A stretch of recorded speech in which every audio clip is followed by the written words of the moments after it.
اب ہماری آمین پہ بھی لوگ مذاق اڑاتے ہیں۔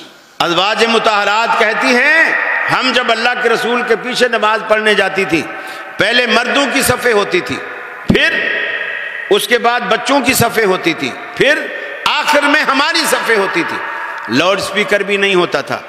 اللہ کے رسول امامت کے مصلی پر سب سے آگے جب آمین کہتے تھے، ہم عورتوں کی صفوں میں سب سے آخر میں ہم اللہ کے رسول کی آمین کو سنا کرتی تھی۔ آخری صف میں اللہ کے رسول کی جو بغیر لاؤڈ سپیکر کے آمین ہوتی تھی اس کو سنا کرتی تھی۔ بخاری میں ہے کہ عبداللہ بن زبیر نے مسجد نبوی میں امام تھے، انہوں نے نماز پڑھائی، صحابہ نے آپ کے پیچھے آمین کہی، وَإِنَّ لِلْمَسْجِدِ لَلَجَّةٌ، پوری کی پوری مسجد نبوی گونج اٹھی۔ ٹی وی پہ حنیف قریشی صاحب نے اعتراض کیا، جی وہ تو کچی مسجد تھی، چھڑیوں کی چھت تھی، بھلا وہ کیسے گونجے گی؟ میں نے کہا یہ تو گنجانے والوں سے پوچھو، میرے اوپر کیوں اعتراض کر رہے؟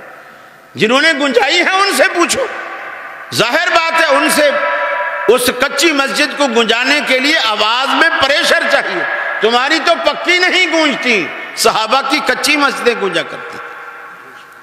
حضرت عطا بن ابی رباح رضی اللہ تعالیٰ عنہ تابعی ہیں، بڑے جلیل القدر، وہ کہتے ہیں میں حرم میں داخل ہوا، میں نے وہاں دیکھا ادرکت بیتین من اصحاب النبی صلی اللہ علیہ وسلم، میں نے 200 صحابہ کرام کو مسجد کے اندر پایا، اور جب جماعت کھڑی ہوئی فرمایا ان 200 کے 200 صحابہ نے آمین کہی، رفعوا اصواتہم، اپنی آوازوں کو بلند کیا اور آمین کہی۔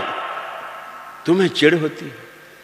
اللہ کے رسول نے یقین مانیے بڑی پیاری بات آپ نے فرمایا، یہودی اتنا کسی چیز سے نہیں چڑھتے جتنا تمہارے سلام سے اور تمہاری آمین سے چڑھتے ہیں۔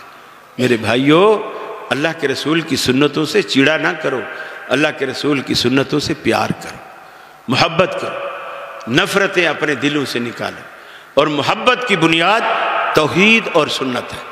صحابہ کرام ایک دوسرے کے خون کے پیاسے تھے جب ایمان نہیں لائے تھے، جب ایمان لائے تو شیر و شکر ہو گئے، شیر ایسی محبتیں اللہ نے پیدا کر دی توحید اور سنت کی برکت سے۔ یہ 2 نعمتیں عظیم نعمتیں ہیں جو اللہ نے مسلمانوں کو عطا کی ہیں، ایک اللہ کی توحید اور ایک اس کے نبی کا طریقہ اور نبی کی سنت۔ میں آخری حدیث بیان کر کے بات کو ختم کروں گا۔ عبداللہ بن عمر صحابی رسول ہیں، یہ اعلان کر رہے ہیں کہ حج تمتع سنت ہے، کیا کرو۔ کسی نے آ کر کے کہا، حج تمتع کہتے ہیں جیسے ہمارے ہاں جاتے ہیں نا، حج سے پہلے ہم پہلے جا کے عمرہ کر کے پھر احرام کھول دیتے ہیں، احرام کی پابندیوں سے آزاد ہو جاتے ہیں، پھر 8 تاریخ کو حج کے لیے دوبارہ احرام باندھتے ہیں، اسے تمتع کہتے ہیں۔ کسی نے آ کر کے کہا کہ عبداللہ تیرا ابا عمر کہتا ہے کہ حج تمتع نہیں کرو اور تو کہتے ہے کرو۔ عبداللہ بن عمر نے جو جواب دیا نا، بس اہل حدیث کا اتنا ہی آپ سے اتنی ہی درخواست ہے۔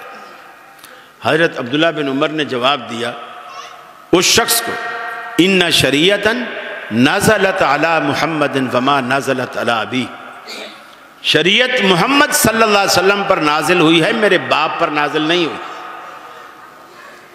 اس بندے نے جا کر عمر سے کہا، اے عمر رضی اللہ تعالی عنہ، تیرا بیٹا تیرے خلاف فتویٰ دیتا ہے، وہ تو کہتا ہے تمتع کرو، تو کہتا ہے نہ کرو۔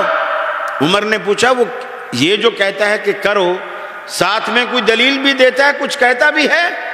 اس نے کہا وہ کہتا ہے شریعت محمد صلی اللہ علیہ وسلم پر نازل ہوئی ہے، میرے باپ پر نازل نہیں ہوئی۔ اب ہم جیسا کوئی ابا ہوتا تو فوراً غصے ہو جاتا، اچھا آنے دو، گھر آئے گا تو میں اس کو پوچھوں گا، ابا کے خلاف مارکیٹ میں جا کے ایسی باتیں کرتا ہے۔ حضرت عمر رو کے سجدے میں گر گئے، اللہ تیرا شکر ہے تو نے مجھے ایسا بیٹا دیا ہے جو تیرے اپنے باپ پر تیرے نبی کی بات کو اونچا رکھتا ہے، اپنے باپ کی بات پر تیرے نبی کی بات کو اونچا رکھتا ہے۔ آپ بھی بچوں سے خوش ہوا کریں جب وہ اللہ کی بات کو، قرآن کو، حدیث کو، آپ کی بات اور آپ کے مسلک سے اونچا رکھیں۔ ایسے بیٹے اللہ سب کو دے۔